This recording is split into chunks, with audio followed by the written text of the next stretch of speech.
नमस्कार प्रिय दर्शकों, आप सभी का स्वागत है ज्योतिष सीखने की एक और वीडियो में। दोस्तों, पिछली वीडियो में हमने जो बात करी थी कुंडली के 12वें भाव में सूर्य का, चंद्रमा का और बुध का क्या फल होता है, उसके ही आगे इस वीडियो में आज जो हम बात करेंगे वो बात करेंगे शुक्र के बारे में कि शुक्र का कुंडली के 12वें घरों में क्या फल होता है। दोस्तों, वैसे तो कुंडली में शुक्र जिस घर में बैठा होता है, जिस हाउस में बैठा होता है, उस हाउस में जिस राशि में वो बैठा होता है और उस पर पड़ रही दृष्टियां, यानी किस ग्रह की दृष्टि उस पर पड़ रही है, शुभ प्लानिट की दृष्टि है या किसी पाप ग्रह की दृष्टि है, यानी ये सारी ही चीजें तय करती है कि कुंडली में शुक्र आपका कैसा फल करेगा, किन हाउसेज का वो ऑनर है, यानी किन दो हाउसेज को वो रिप्रेजेंट करता है, यानी टॉरस और उसकी जो लिब्रा साइन है वो किस हाउसेज का में पड़ता है जाके। तो इन सारी चीजों से किसी भी ग्रह का पता चलता है कि कुंडली में कौन सा ग्रह कैसी स्थिति में फल करेगा, और ये सभी की कुंडलियों में लगभग अलग अलग होता है, ये लगन के हिसाब से अलग अलग ही होता है। अब चूंकि हम जो इस वीडियो में बात करने वाले हैं वो बात करेंगे कि शुक्र का 12वें भावों में, यानी वो राशि में किस में बैठा है, किस लगन के लिए बैठा हुआ है और उस पर दृष्टियां क्या है, इसके बारे में हम आगे चर्चा करेंगे। लेकिन आज का जो विषय है ठीक उसी प्रकार जो सूर्य और बुध और हमने चंद्रमा की बात करी कि 12वें भावों में उनका क्या फल होता है, उसी के बारे में हम बात करेंगे। तो दोस्तों, शुक्र को समझने की बहुत जरूरत है पहले कि शुक्र ग्रह क्या है, क्या उसके ट्रेड्स हैं, उसकी विशेषताएं क्या हैं, व्यक्ति के जीवन में उसकी जो साइकोलॉजी होती है उस ग्रह की, उसका क्या फर्क पड़ता है।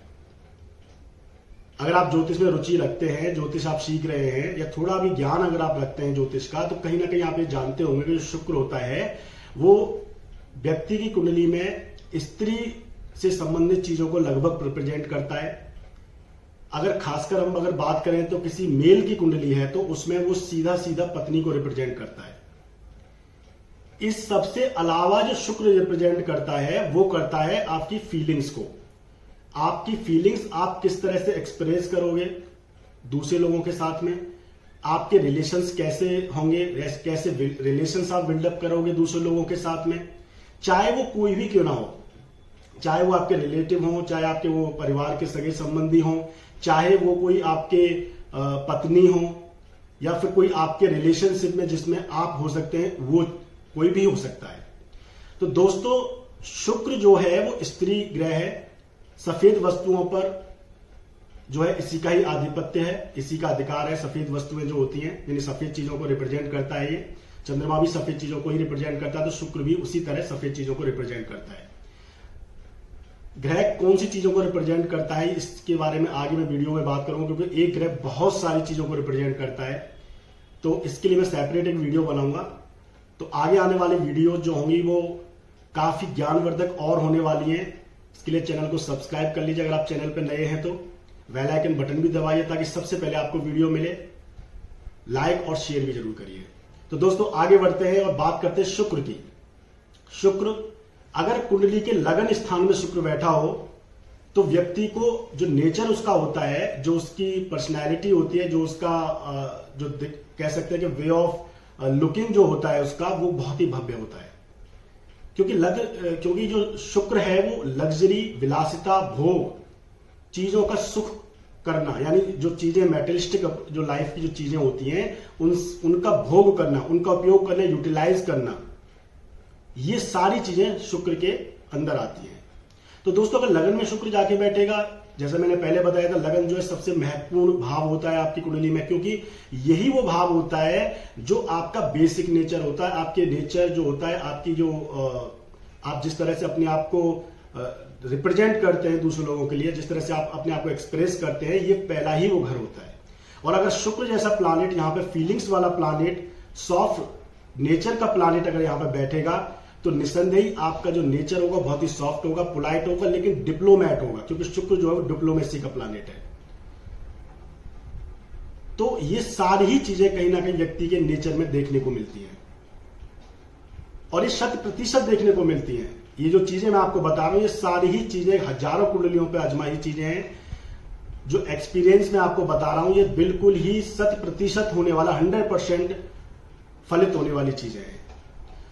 अब चूंकि शुक्र दूसरे स्थान में अगर जाके बैठेगा, यानी कि अगर शुक्र दूसरे स्थान में बैठा हो, दूसरे घर में कुंडली के बैठा हो, तो यहां पर ये अच्छा ही रिजल्ट करता है। उसके पीछे का कारण क्या है? क्योंकि नेचुरल जॉडियक में काल पुरुष की कुंडली में शुक्र की जो राशि होती है, वृषभ राशि, वो यहीं पड़ती है। क्योंकि जो दूसरा स्थान होता है ये आपकी वाणी का भी होता है, और वाणी से ही आपके रिलेशंस भी बिल्डअप होते हैं। यानी जैसा आप बोलते हैं उस हिसाब से आपके रिलेशंस बिल्डअप होते हैं। तो अगर शुक्र वहां बैठा हो और उस पर शुभ दृष्टि पड़ जाए किसी और दूसरे ग्रह की, जैसे चंद्रमा की पड़ जाए या फिर गुरु की दृष्टि पड़ जाए, तो ऐसा जो व्यक्ति होता है बहुत ही डिप्लोमेट बोलने वाला होता है, अपनी बात को बहुत अच्छे से रखने वाला होता है। कभी कभी अगर बुध का भी प्रभाव अगर वहां पे हो जाता है, यानी दूसरी स्थिति अगर कुंडली में अच्छी बन जाती हैं, तो दूसरे घर में बैठा हुआ जो शुक्र होता है आपको कवि भी बना देता है। यानी आपकी जो बातें होती है वो इस तरह से आप एक क्रिएटिविटी के साथ में रिप्रेजेंट करते हैं लोगों को, एक हास्य विनोद के साथ में रिप्रेजेंट करते हैं कि व्यक्ति जो है आपकी बातों से सम्मोहित होने लगते हैं। अब कवि किस तरह का हो सकता है? एक तो हास्य कवि भी होता है, एक कह सकते हैं कि एक जो वीर कविताएं कहने वाले होते हैं वो भी होता है। तो जिस तरह की आस्पेक्ट उस पर पड़ेगी, यानी जिस तरह की दृष्टि उस पर पड़ेगी, अगर मंगल की दृष्टि हो जाए, मंगल के साथ दूसरे घर में बैठा हो, तो निसंदेह जब बोलेगा तो यानी कि वो देशभक्ति की कविताएं बोलेगा, रोष के साथ में, अग्रेशन के साथ में। तो कुल मिला के बात यह है कि दूसरे घर का जो शुक्र होता है ये आपकी वाणी के स्थान में बैठने से आपकी वाणी को डिप्लोमेसी देता है, और बहुत ही अच्छा यहां पर शुक्र को कहा जाता है। तीसरा घर, तीसरे घर में अगर शुक्र बैठा हो तो ये आपकी मानसिकता का घर है। आपकी मेंटालिटी जो होगी वो कहीं ना कहीं अच्छे रिलेशन से बिल्डअप करने की होगी।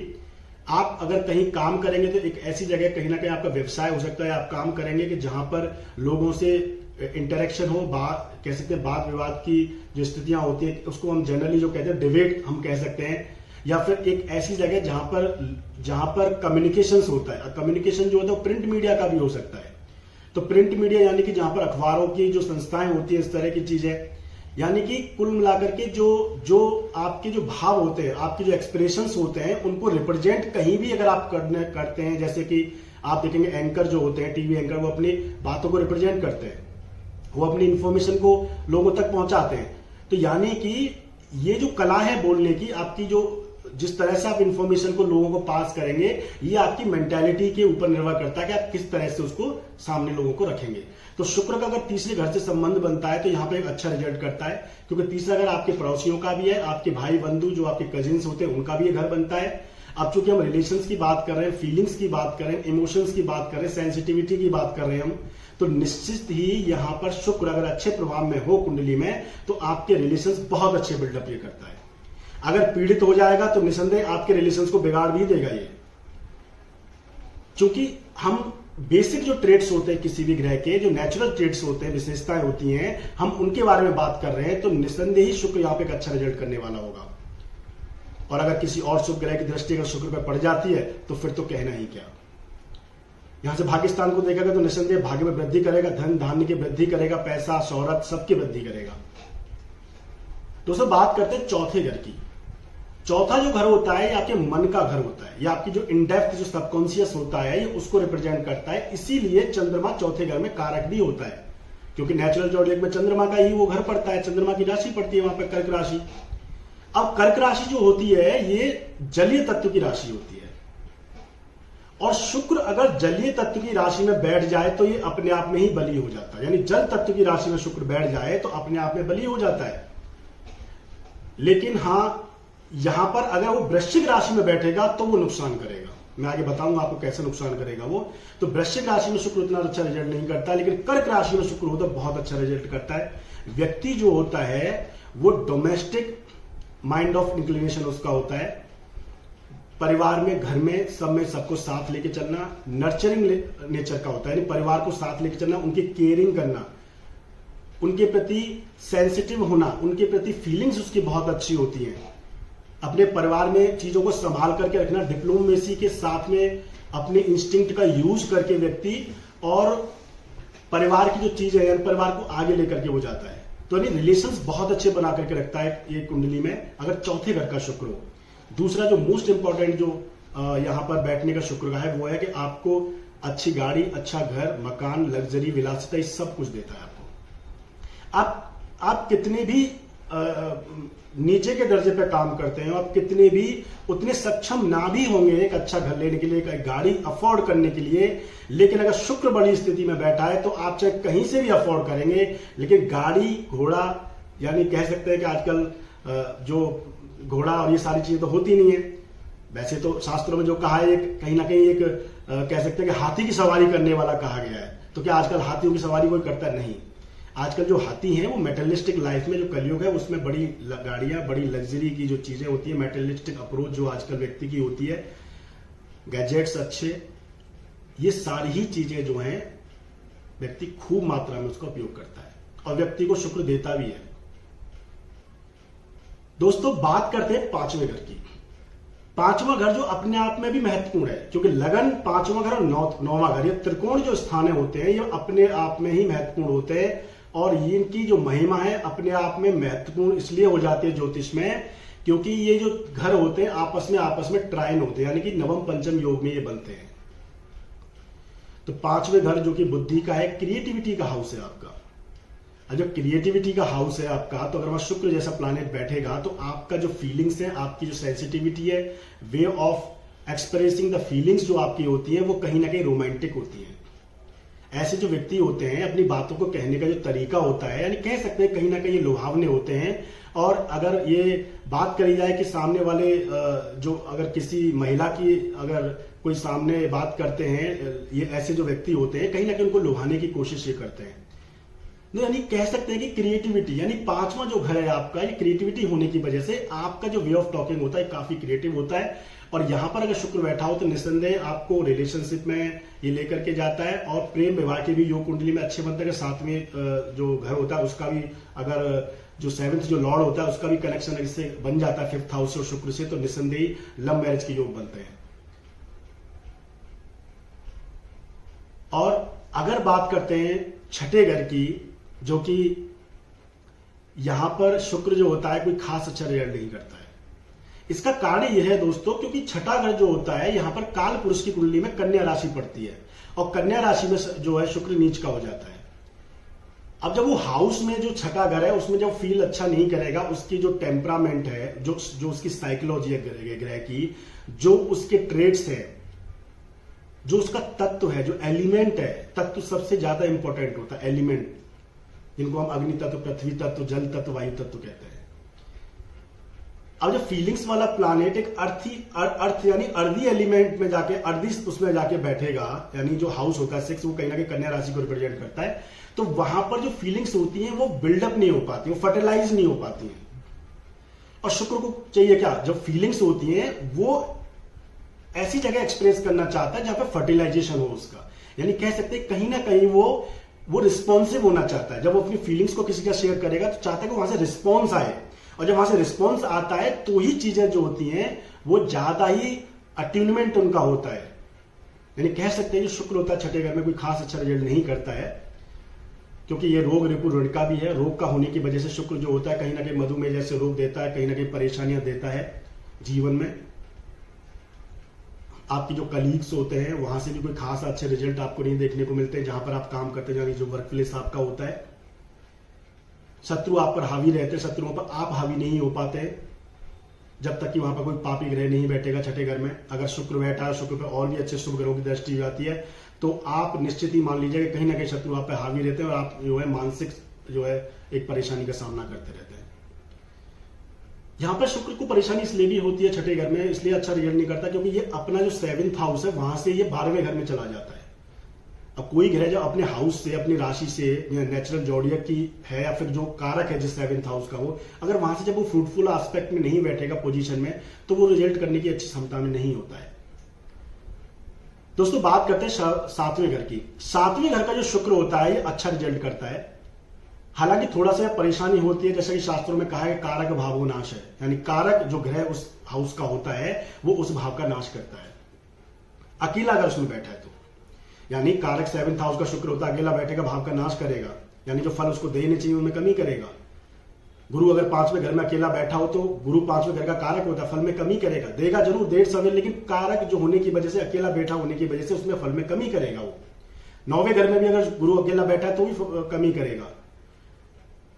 और अगर ये किसी ग्रह के साथ बैठ जाते हैं, फ्रूटफुल एस्पेक्ट में बैठ जाते हैं, तो फिर ये अपने उस घर का पूरा ही फल देते हैं, जो कि एक अच्छा ही एस्पेक्ट बनता है और बहुत ही अच्छे रिजल्ट देने वाले होते हैं।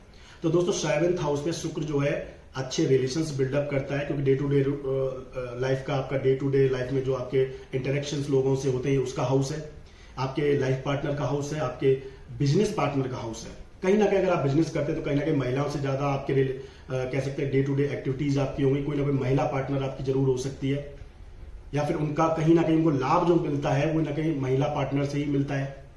अगर शुक्र 7th हाउस में बैठा हो और अच्छी एस्पेक्ट बनती हो दूसरी भी, यानी लगने से उसका अच्छा संबंध है, भाग्यस्थान का स्वामी भी अगर शुक्र से अच्छी संबंध में बैठा हुआ है, तो आपको व्यापार अगर आप करते हैं तो आपके पत्नी के नाम पर करना चाहिए, वो आपको बहुत इससे लाभ मिलेगा। बात करते हैं 8वें घर की। 8वां जो घर होता है, यहां पर शुक्र कोई खास अच्छा रिजल्ट नहीं करता है। दोस्तों समझने वाली बात है, साइंटिफिक अगर चीजों को आप समझेंगे तो आपको परेशानी बिल्कुल ज्योतिष में नहीं होगी सीखने में, क्योंकि चीजों को फैक्ट टू फैक्ट लेंगे तो आपको परेशानी नहीं होगी। अगर आप वैसे सीखेंगे जैसे कि जैसा कहा जाता है, जैसा है कि अगर कोई ग्रह कहीं बैठा है तो उसका ये फल होता है, नहीं, उसको आपको ये समझना पड़ेगा कि वो कोई भी ग्रह कहां पर कोई अच्छा फल क्यों करता है और कोई भी ग्रह कहीं भी बैठा हुआ बुरा फल क्यों करता है। जिस दिन आप ये क्यों की जो क्यों होता है इसका आंसर आप खोज लेंगे, उस दिन चीजें आपके लिए आसान हो जाएंगी और आप स्वयं ही इतने मोटिवेटेड रहेंगे ज्योतिष पढ़ने के लिए, ज्योतिष समझने के लिए, और बहुत ही अच्छे रिजल्ट आपको देखने को मिलेंगे। मैं बताता हूं 8वें घर में शुक्र जो है अच्छा रिजल्ट क्यों नहीं करता है, क्योंकि 8वें घर में नेचुरल जोडियक की जो साइन पड़ता है वो पड़ता है वृश्चिक। वृश्चिक जो राशि है ये है तो जल तत्व की राशि, लेकिन ये स्थिर राशि है। ये स्थिर राशि होने की वजह से यहां पर शुक्र जब बैठता है तो जो उसकी जो फीलिंग्स होती हैं किसी भी व्यक्ति के प्रति वो बहुत ही फिक्स्ड हो जाती हैं। अगर मन में अगर कोई गलत फीलिंग बन गई है तो भी वो कभी जिंदगी उसके निकलने वाली नहीं है, यानी कहीं ना कहीं उसके दिमाग में घूमती रहती है, यानी उसके अंदर एक लेट इट गो वाली सिचुएशन उसके सबकॉन्शियस में नहीं होती है कि चलो ठीक है कुछ हुआ तो जाने दो, नहीं, उसके दिमाग में अगर कुछ बन जाता है तो यानी अगर ऐसे व्यक्ति किसी से अगर अटैचमेंट भी इनका हो जाता है और तो वहां पे कुछ क्रिएट होती है प्रॉब्लम, तो फिर उसको निकालने बड़ी मुश्किल होती है। ऐसे जो लोग होते हैं गिव एंड टेक की मेंटालिटी भी इनकी होती है, यानी कि रिलेशंस को कहीं ना कहीं ये एक कह सकते हैं कि एक उस एस्पेक्ट से भी देखते हैं कि इनका कहीं ना कहीं उससे कुछ फायदा हो, चाहे वो कोई भी रिलेशन क्यों ना हो, चाहे घर में, परिवार में, रिलेटिव से, किसी ना किसी से। तो शुक्र जो है 8वें घर में कोई खास अच्छा रिजल्ट नहीं करता है, कष्ट का घर है। 8वां जो घर होता है कष्ट का घर है, तो परेशानी यानी शुक्र जो आपकी लाइफ है उसका एक हाफ होता है, एक जो आप है और एक जो आपका जो दूसरा पार्ट होता है आपकी लाइफ का वो होता है आपकी पत्नी, आपका पार्टनर। अगर पत्नी का स्वामी ग्रह जो कारक प्लैनेट शुक्र होता है अगर वो बुरी स्थिति में जाकर के बैठा हो, यानी वो वही अच्छी स्थिति में ना हो, तो आपका आधा भाग तो कम से कम खराब समझ ही लीजिए। तो दोस्तों शुक्र, और कहीं ना कहीं अगर ऐसी स्थिति में शुक्र बैठा है, यानी शुक्र अगर अच्छा ना हो कुंडली में, तो निसंदेह उसकी जो पत्नी होती है वो भी उसको सपोर्टिव नहीं मिलती है, यानी साइकोलॉजिकली उसकी जो अटेनमेंट होती है with the partner, with the husband, वो अच्छी नहीं होती है। तो जो कि बहुत ही ज्यादा जरूरी है, जिन किसी भी रिलेशनशिप के लिए आपका mental inclination both the partners बहुत अच्छा जरूरी है, यानी उनका सामंजस्य बहुत जरूरी है। दोस्तों कुंडली मिलान सिर्फ कुंडली मिलान ही नहीं होता, कुंडली जो मिलान होता है वो आध्यात्मिक मिलन भी होना चाहिए, यानी दोनों जो पार्टनर हैं, जो विवाह करने वाले हैं, जो जीवन साथी बनने वाले हैं या बन गए हैं, उनका आध्यात्मिक मिलन भी होना चाहिए। मिलन सिर्फ मेटलिस्टिक और भौतिक ये सब नहीं होता है, मिलन जो होता है वो आपका आध्यात्मिक भी होना चाहिए, जहां पर सोच अच्छी, समझ अच्छी, एक दूसरे को जानने पहचानने की उनमें समझ होनी चाहिए। आध्यात्मिक मिलन क्या होता है कुंडली में, जो हम 36 गुण मिलान करते हैं, उससे कहीं बहुत अच्छी वो स्थिति होती है, उसके अलग लेवल की वो चीजें होती है। मैं किसी वीडियो में एक सेपरेट वीडियो बना करके आपको उसको समझाऊंगा कैसे चीजें काम करती है। तो दोस्तों 8वें घर में शुक्र जो है खास अच्छा रिजल्ट नहीं करता है। 9वां घर जो होता है ये धर्म का घर है, ये पिता पूर्वजों का घर है आपका। यहां पर जो शुक्र बैठता है तो कहीं ना कहीं व्यक्ति अच्छे रिलेशन से बिल्डअप करने की कोशिश करता है, उसके रिलेशन अच्छे होते हैं, सोच अच्छी होती है अपने पूर्वजों के प्रति, और उसको अपने पूर्वजों से लाभ भी होता है किसी न किसी रूप में, पैसे के रूप में, किसी न किसी रूप में उसको लाभ होता है, क्योंकि धन का स्वामी है शुक्र जो है। और वो जाकर जब 9वें घर में बैठेगा तो जब पूर्वजों के हाउस में जाके बैठेगा तो कहीं ना कहीं पूर्वजों से उसका कनेक्शन हुआ, कोई ना कोई प्रॉपर्टी मिल जाना, कोई ना कोई पैसे का लाभ हो जाना। कितनी बार मैंने देखा है कि जिनका शुक्र बहुत अच्छा आता है कुंडली में और शुक्र की महादशा भी चल रही हो, ऐसे बच्चों को, ऐसे व्यक्तियों को उनके दादा दादी से काफी मात्रा में पैसे, प्रॉपर्टीज जो है मिलती है, बहुत मात्रा में। सिंपल एक लॉजिक है कि जो ग्रह जिस हाउस में जाके बैठता है उस हाउस को वो सर्व करता है। जिस तरह का ग्रह होगा उस तरह के हाउस, अगर जिस तरह के ग्रह और जिस तरह के हाउस में बैठा है उसका कनेक्शन उसी तरह का होगा, बिल्कुल सेम। तो आध्यात्मिक प्रवृत्ति का व्यक्ति होता है, धर्म में बढ़ चढ़कर रुचि लेता है, भाग्यशाली होता है। अगर बुरी स्थितियां नहीं है कुंडली में तो निश्चय ये सारी चीजें स्थिति बनती है। तो देख लेना जरूरी है कि कुंडली में कैसी स्थितियां कुंडली में बन रही हैं। तो अगला जो हाउस है वो है 10th हाउस। यहां पर शुक्र जो होता है कहीं ना कहीं जो व्यापार आपसे कराता है, आप जो कर्म करते हैं, कहीं ना कहीं रेस्टोरेंट्स का बिजनेस आपके लिए बहुत अच्छा रहता है, जो डोमेस्टिक अप्लायंसेज होते हैं उनका, ऑर्नामेंट्स, आर्टिफिशियल जो ऑर्नामेंट्स होते हैं उनका बिजनेस बहुत अच्छा रहता है, कपड़े का व्यापार बहुत अच्छा फलता है व्यक्ति का। तो इस तरह के जो व्यापार होते हैं बहुत अच्छे रिजल्ट यहां पर करते हैं। लेकिन अगर हम बात करें एक 10th हाउस की, जो 10th हाउस होता है अपने आप में बहुत ही एक महत्वपूर्ण जो हाउस होता है, उसके हिसाब से वहां पर इसको बल नहीं मिलता, क्योंकि इसको जो शुक्र होता है इसको बल मिलता है 4थे घर में, और 4थे घर से अगर जब विपरीत जाके 10वें घर में बैठता है तो यहां पर फिर उल्टा नुकसान वाली स्थिति में आ जाता है।